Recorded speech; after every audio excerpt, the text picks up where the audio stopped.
Continuamos esta conversación con el doctor José Manuel Jerez, hablando de todo el tema electoral. ¿Se podría hablar, doctor, de ganadores y perdedores en términos electorales por el tema de la pandemia? Porque hemos visto a un Gonzalo muy activo, resolviendo, mandando sus aviones, su flotilla de aviones al exterior, a Jamaica, a las islas, a buscar dominicanos varados. Lo manda a China a buscar insumos, fumiga, limpia, regala funda de pan. O sea, ¿usted cree que eso cala más que, por ejemplo, las propuestas que pueda hacer el manejo de crisis de un Leonel Fernández o el apoyo que pueda hacer un Luis Abinader entregando hospitales tipo carpa? Porque a la gente le gusta que le resuelvan, y eso está haciendo Gonzalo. Fíjate, los liderazgos conectan con el pueblo, con la grandes mayoría, a través de las propuestas, a través del pensamiento, a través de las ideas. Eso lo vemos inclusive en sociedades, tanto la Alemania nazi, Adolf Hitler se impuso como líder carismático, fue a través de la palabra, conectando con el pueblo alemán, tocando las necesidades del pueblo alemán y traduciéndola en esperanza. Y así podemos hacer un estudio de los grandes liderazgos. Por ejemplo, el profesor Juan Bosch, cuando vino aquí, que era prácticamente un desconocido porque había tenido más de 20 años en el exilio, pero ¿cómo conectó el profesor Juan Bosch con el pueblo? ¿Fue llevándoles dádivas al pueblo? No, fue a través de un programa al mediodía por radio comercial, donde él conectó con su pueblo, donde en ese entonces más del 60%, 70% de la población era rural. Imagínense cómo esos campesinos con un radito de pila Bosch pudo conectar a través de la palabra, a través con el electorado. Y mire con los resultados que eso dio. No, eso no da resultado. Si fuese así, Amable Aristis Castro hubiese sido presidente de este país, porque no hay ningún dirigente político que haya dado más dádiva en campaña que Amable Aristis Castro. Amable daba de todo y abierto, hasta puerco daba, cerdo vivo daba. ¿Y qué sucedió con eso? No, hay un concepto errado sobre eso. Fíjese, el doctor Joaquín Balaguer utilizaba eso para darle la oportunidad a sus seguidores de tener un contacto con él y de esa forma fortalecer el voto. Fíjese que los que iban a la casa de Balaguer eran seguidores de Balaguer. Como Balaguer estaba tan encumbrado, él elegía, seleccionaba un día o dos al año para acercarse a esas masas que lo seguían. Pero ya esas masas lo seguían a él. Él era el líder de esas masas. Balaguer nunca utilizó eso para conquistar seguidores, para hacer que gente lo siguieran. Eran personas ya que él había cautivado con su oratoria, había conectado con ellos, había hecho empatía con ellos, y él políticamente utilizaba, como estaba encumbrado por allá, muy por encima, bajaba para fortalecer ese voto, pero no para conquistar seguidores. Eso no da. El que te diga eso no te está haciendo un análisis, porque aún en los estratos más pobres, que eso podría hacer un efecto, porque la clase media, nunca la clase media se ha movido por dádiva. No, eso podría mover momentáneamente, podría surtir cierto efecto en la clase baja de la población, pero ya inclusive, dada la gran conectividad que existe hoy en día, esa clase baja no es la misma clase baja de 35 o 40 años atrás. Yo he visto cómo se han metido en los barrios a llevar panes, a llevar ciertos comestibles, y se lo han dicho, y eso está corriendo en las redes, le vocean: oigan, ustedes están dando esto con los cuartos de nosotros mismos, recuerden que le vamos a coger esto como un adelanto de lo que nos han robado, pero estén seguros de que no vamos a votar por ustedes. Se lo han dicho. Además, puede un candidato llegar a todos los barrios y hogares pobres del Gran Santo Domingo. Imposible. No, a todos. Eso son sus defectos. Ante la situación y precariedad por el tema del COVID, de si habrán o no elecciones, hay muchos juristas de fuste, un Julio Curi, un Eduardo Reprats, que ya te ponen el escenario de que probablemente no pueda haber elecciones el 5 de julio y habría que ver qué va a pasar. Veo un Esquea Guerrero, que es brillante también, que tiene su postura. ¿Cómo es la cosa? O sea, en términos llanos, para que todos lo entendamos, ¿qué pasa? O sea, ¿es necesariamente que haya elecciones? ¿Qué pasaría si no se puede hacer en julio ni en agosto? ¿Se extiende el mandato del presidente? ¿Viene el de la Suprema? O sea, ¿cómo es la cosa? Fíjate, la Constitución, para ese supuesto de hecho, no previó, no hay nada previsto para eso. Porque lo único que la Constitución previó fue en relación a la falta temporal o definitiva del presidente, del vicepresidente y también de los senadores y diputados.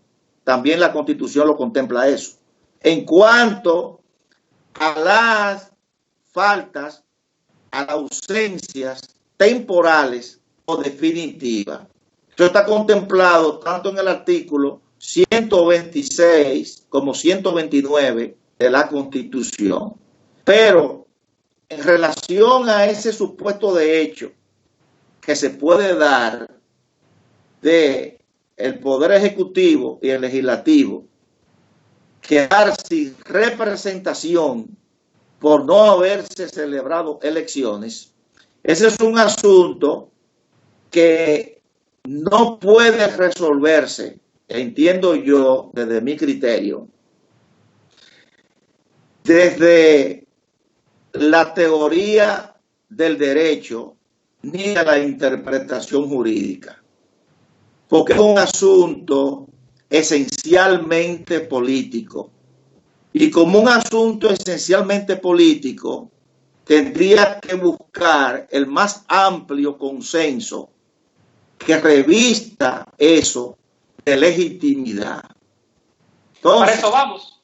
Tomando en cuenta la legitimidad, sería lógico, pienso yo, que se extienda el mandato de los actuales, porque el pueblo eligió en las urnas a esos congresistas, al presidente, en vez de buscar una solución que, como usted mismo dice, no la prevé la Constitución. Ahora sabemos que nunca se imaginó que no se podría dar, pero mire cómo la pandemia ha reeditado la realidad. Entonces, ¿qué sería? O sea, ¿sería lo más prudente continuar con las mismas autoridades en caso de...? Sí, fíjate que también ahí entra una serie de principios. Sería el principio democrático. Estas autoridades han dado muestra de querer perpetuarse en el poder. Existe un elemento de desconfianza. Claro, vuelvo y te digo, para eso no hay una previsión normativa. Ahí existe lo que se llama una laguna normativa. Esa laguna normativa podríamos buscar, o sea, podríamos llenarla a través de una interpretación constitucional o a través de una reforma constitucional. Que tendría que todo el mundo ponerse si nosotros, por ejemplo, el doctor Emanuel Esquea puso en manos del intérprete, puso en manos del Tribunal Constitucional la solución a ese supuesto de hecho que se puede presentar, puso en manos del Tribunal Constitucional eso. Claro, el Tribunal Constitucional tiene, en virtud de lo que establece el artículo 47 de la Ley Orgánica del Tribunal Constitucional y Procedimientos Constitucionales, tiene la facultad de dictar sentencias interpretativas adictivas. Ahora, ¿cuál es la postura de Esquea, doctor? Para tenerla clara. ¿Qué dice Esquea? El doctor Esquea plantea, fíjate, nosotros estamos muy acostumbrados a ver las acciones de inconstitucionalidad que interponen los diferentes abogados. O sea, interponen acciones de inconstitucionalidad cuando una norma, sea del rango que sea, una norma choca con la Constitución. Entonces, vemos ahí que el legislador, al elaborar una ley, la elaboró mal porque ninguna disposición normativa puede estar en contra de la Constitución. O sea, en ese caso, el legislador cometió una inconstitucionalidad por acción, porque hizo una ley que choca con la Constitución. En el caso de la especie, que el legislador omitió prever ese supuesto de hecho que se puede dar. Eso es lo que se llama inconstitucionalidad por omisión, que las cortes constitucionales, tanto la colombiana como la Sala Constitucional de Costa Rica, la han admitido cuando es relativa, como es el caso de la especie, cuando hay una suficiencia en la norma,